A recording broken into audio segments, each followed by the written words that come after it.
పరిస్థితుల్లో ఉన్నారు. ఆ పరిస్థితులతో రాజీ పడి మీరు ఆధ్యాత్మికంగా అభివృద్ధిలో రావడానికి కృషి చేసుకోండి. ఇతరులతోటి ఎవరితోటి మీరు పోల్చుకోవద్దు. అలా ఉంటే బాగుండు, ఇలా ఉంటే బాగుండదు. మీరు ఇతరులతోటి ఎవరిని పోల్చుకోవద్దు, కంపారిజన్ వద్దు. ఇప్పుడు భగవంతుడు ఏ పరిస్థితుల్లో మేము అది మీరు రాజీ పడకపోతే, అది ఇష్టపడకపోతే మళ్ళీ రాబోయే జన్మలో కూడా ఆ పరిస్థితులను ఇరికిస్తాడు. అయితే మీరు ఆ పరిస్థితులతోటి అలాగే రాజీ పడి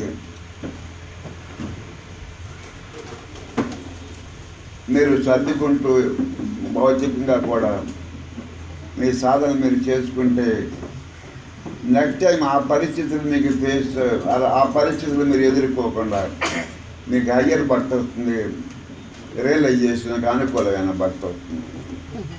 కానీ పరిస్థితులు ఇటువంటి పరిస్థితులు ఏమో చిరాగ్గా ఉండకండి. ఏంటి మన భగవంతుడు ఇటువంటి పరిస్థితులు పెట్టాడని విసుగ్గా ఉండద్దు, చిరాగ్గా ఉండద్దు.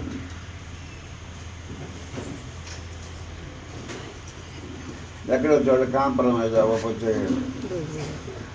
అంటే భగవంతుడు మన మానసిక పరిస్థితి కూడా చూస్తూ ఉంటాడు. భగవంతుడు మన మానసిక పరిస్థితి చూస్తూ ఉంటాడు. అంటే మన అక్కడ ఎలా మన బిహేవియర్ ప్యాటర్న్ ఎలా ఉంది ఆ పరిస్థితులను చూసి ఆ పరిస్థితులతో మనం అడ్జస్ట్ అవ్వలేకపోతే అయ్యే పరిస్థితులు మనకు రాబోయే జన్మలో మనకు సిద్ధం అవుతాయి. కానీ ఆయన ఏ పరిస్థితిలో పెట్టినప్పుడు రాజీ పడి మనం హ్యాపీగా జీవించగలిగితే మనకి మళ్ళీ ఆ పరిస్థితిలో ఫేస్ చేయాలి. హయ్యర్ భర్త వస్తుంది, మనకి హయ్యర్ భర్త వస్తుంది. రియలైజేషన్కి అనుకూలమైనటువంటి భర్త వస్తుంది. ఈ free even in this body, free without body also. మీరు పొందవలసింది ఏదో శరీరం ఉండగానే పొందండి.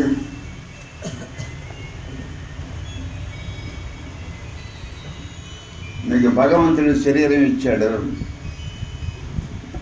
తెలివితేటలు ఇచ్చాడు, మీకు అనుకూలమైన పరిస్థితులు ఇచ్చాడు. ఈ పరిస్థితులన్నీ ఉపయోగించుకొని మీరు పొందవలసినటువంటి బ్రహ్మముని ఇప్పుడే ఈ రన్నావు అది ఎక్కడ ఉంది, ఇప్పుడు ఏముంది, దాన్ని పొందటానికి మీరు ప్రయత్నం చేయండి.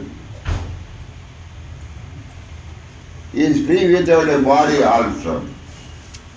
మీరు ఎక్కడ మీరు ప్రేమను సంపాదిస్తే బాడీలో ఉండగా ఆచార్య విశేష్ అవరాచార్య మీరు ఇక్కడ ఈ శరీరంలో ఉండగా ఈ పరిస్థితులలో మీరు ఫ్రీడమ్ పొందగలిగితే freedom from everything, that is non sense. అది మీరు పొందగలిగితే is free without a body also.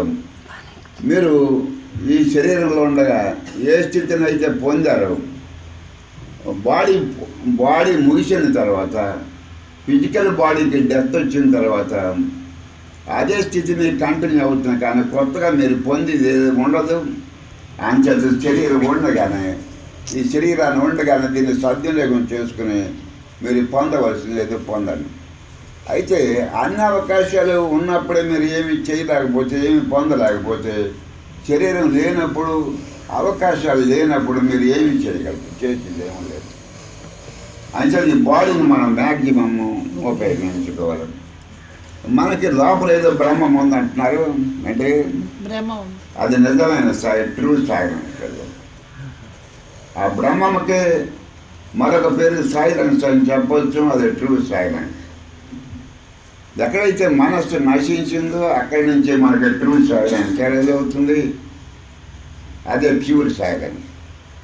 ఎక్కడది మనోదేశములతో కానీ ప్రపంచంతో కానీ ఎక్కడ అనుబంధం ఉండదు.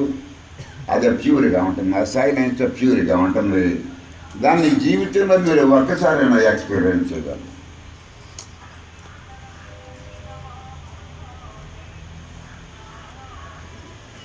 ఆ ప్యూర్ సైలెన్స్, అబ్సల్యూట్ సైలెన్స్ కూడా అది పిలుస్తూ ఉంటారు వేదాంత పరిభాషలో. ఈ free without a body also. మీరు ఎక్కడ కనుక ఫ్రీడమ్ సంపాదిస్తే మీకు శరీరం ఉండటం వల్ల శరీరం పోయినా మీరు దేన్నైతే ఇక్కడ ఎట్టైన్ చేశారు, ఏ ఫ్రీడమ్ అయితే మీరు ఎట్టైన్ చేశారు అదే ఫ్రీడమ్ అది కంటిన్యూ అవుతుంది మీకు. బాడీ లేకపోయినా అదే నేను చార్జీ గారు చెప్పిన మాట కూడా అనుకున్నాను కదా, లెట్ ఇట్ గో. ఆ శరీరం వెళ్ళిపోతానంటే అందు వెళ్ళిపోనండి అంటే లెట్ ఇట్ గో. కానీ జ్ఞాని శరీరం, జ్ఞానికి గోయింగ్ లేదు, కమింగ్ లేదు. జ్ఞాని శరీరం ఉన్నప్పుడు ఎలా ఉంటాడో లేనప్పుడు కూడా అలాగే ఉంటాడు. అంచెలు వాడికి వాడు లేని ప్లేస్ లేదు, వాడు లేని కాలం లేదు. కాబట్టి అసలు బాడీ ఉండటం వల్ల మనకి ప్రత్యేకమైనటువంటి ఆ బాడీ పోయి పరిస్థితి వచ్చినప్పుడు దాన్ని న్యాచురల్గా వెళ్ళిపోనివ్వటం మంచిది, దాన్ని సర్జరీస్ అక్కర్లేదు. నువ్వు జాగ్రత్త చెప్పండి. ఏం చేద్దాం, బాడీ ఉన్నప్పుడు కూడా మనకి గ్రేస్ ఇచ్చేది బాడీ కాదు. బాడీ ఉన్నప్పుడు కూడా మనకి గ్రేస్, అనుగ్రహం, దయ, ఎఫెక్షన్, లవ్ అవన్నీ బాడీ ఉన్నప్పుడు కూడా బాడీలోంచి రావాలి. దేనికైతే ఇదంతా గ్రేస్ ఎక్కడి నుంచి అయితే వస్తుందో మన ప్యూరిఫై చేయడానికి, మన ఎవాల్వ్ చేయడానికి, మన రిఫైన్సోల్ చేయడానికి ఎక్కడి నుంచి ఎనర్జీ వస్తుందో దానికి చావు లేదు. ఈ చనిపోయే శరీరం అది ఉన్నప్పుడు కూడా దానివల్ల మనకి గ్రేస్ ఏమి రాదు. అది అండైన స్పిరిట్కి ఏ వస్తువుకైతే చావు లేదో, ఏ వస్తువు అయితే స్వతంత్రంగా ఉంటుందో, దేని స్వరూపం అయితే ఆనందము, అభిష్ట, అదే మన అనుగ్రహించేది కూడా అదే. అది దాని స్వరూపాన్ని మనం పొందే వరకు మనల్ని వెంటాడుతూ ఉంటుంది. దానికి డెత్ లేదు. ఆ డెత్ లేని వస్తువే మనం అనుగ్రహిస్తూ ఉంటుంది. ఈ బాడీ పోయినా మనకు వచ్చే నష్టం ఏమి లేదు. అది ఉన్నప్పుడు కూడా మనం అనుగ్రహించలేదు. ఉన్నప్పుడు కూడా you cannot make himself free in this body, how can be free and there is no body. నువ్వు శరీరంలో ఉండగానే నువ్వు ఫ్రీడమ్ లేనప్పుడు, శాంతి లేనప్పుడు నీకు అసలు మీరు శాంతి పాడు చేసుకునే పనులు ఏమీ చేసుకోకూడదు. భవిష్యత్తుగా కూడా మనం top most importance should be given to peace. అంటే మీరు శాంతిని పాడు చేసుకునే పనులు మనం భౌతికంగా ఏమి చేసుకోకూడదు. భౌతికంగా కూడా ఏమి చేయకూడదు. ఏం చేద్దంటే శాంతి లేకపోతే బుద్ధి పాడైపోయాక మనం చేసేది ఏమి లేదు. మన బుద్ధి పాడైపోయాక మనం చేసేది ఏమి లేదు. అంటే భౌతికంగా కూడా మీరు ఆలోచించిన భౌతికంగా శాంతి పాడు చేసుకునే పనులు మనం చేసుకుంటే మనం ఏమి చేసుకోకూడదు. ఏం చేద్దంటే అది ప్రతి మనిషికి అవసరం. ఏంటి లేకపోతే మనం సాధ్యమైనంత వరకు మైండ్కి లోపల ఉంటాం కదా, అవుట్ సైడ్గా ఉంటే మంచిది. మైండ్కి బయట ఉంటే మంచిది, లోపల ఉంటే ఏదో గొడవలు తీసుకొస్తూ ఉంటుంది. ఈ మైండ్కి ఈ బయట ఉంటే కొంచెం దూరంగా ఉంటేనే మంచిది మైండ్కి. అంటే కొంచెం దాని గొడవ తగ్గించుకోండి. మైండ్లోనే డిస్టర్బెన్స్ అంతా ఉంది. మైండ్లోనే డిస్టర్బెన్స్ అంతా మైండ్ ఇట్సెల్ఫ్ ఈజ్ డిస్టర్బెన్స్ అంతా మైండ్లో ఉంది.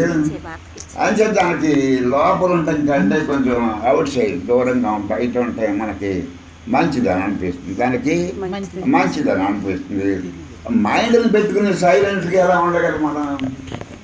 అది సైలెంట్గా ఉండనవదు కదా. ఏంటి అది సైలెంట్గా ఉండవదు. అసలు మనకు అడ్డొచ్చేది ఎవరో మన బంధువులు, స్నేహితులు, శత్రువులు ఎవరు లేరు. మనకు రియలైజ్ చేసినట్టు రాకుండా మనకు అడ్డుపడేది మన మైండ్. అది స్టడీల్ బాడీ, ఇన్నర్ బాడీ. అందులోనే మన పూర్వజన్మ సంస్కారాలు ఏంటి, టెండెన్సీస్ ఏంటి అన్నీ అక్కడ మైండ్లో ఉంటాయి. అంటే మైండ్లో ఉంటాయి. అంచేది మన వాళ్ళు మోక్షం అని, క్రిస్టియన్స్ స్వర్గరాజ్యం అని, ఇలా చెప్పిన గౌతమ బుద్ధుడి మటుకి వాడి వాసనాక్షయానికి చాలా ఇంపార్టెంట్ ఇచ్చాడు. వాడి లోకాల గురించి వీటి గురించి ఇలా చెప్పకుండా ఎక్కువ నీకు వాసనాక్షరం అంటే నువ్వు ఏ టెండెన్సీ అయితే నన్ను పీడిస్తుందో, ఏ టెండెన్సీ అయితే నీ మనసును బహిర్ముఖం చేస్తుందో అది అంటే వారి హ్యాబిట్ని రిపీట్ చేసి కొద్ది టెండెన్సీ బలపడతా ఉంటుంది. రిపీట్ చేయకూడదు. దాని రిపిటేషన్ తగ్గిస్తే టెండెన్సీ కూడా తగ్గిపోతుంది. అది తలంపు కూడా టెండెన్సీలోంచి వస్తుంది. తలంపు కూడా మనకి ఆ టెండెన్సీలోంచి వస్తుంది. అంచేత తలంపుని మనం వచ్చిన తలంపుని యాక్షన్లో పెడితే ఏంటి యాక్షన్లో పెడితే అది మన మామూలుగా రిపిటేషన్ వల్ల అసలు సంసారం అంటే రిపిటేషన్, అంతకంటే సంసారం అలదు. ఇంట్లో మనుషులు సంసారం కాదు, మన ఈగో సెన్స్ కూడా సంసారమే, బాడీ బౌండరీ కూడా సంసారమే. అసలు హ్యాబిట్స్ని రిపీట్ చేయటమే సంసారం కానీ అంతకంటే రిపిటేషన్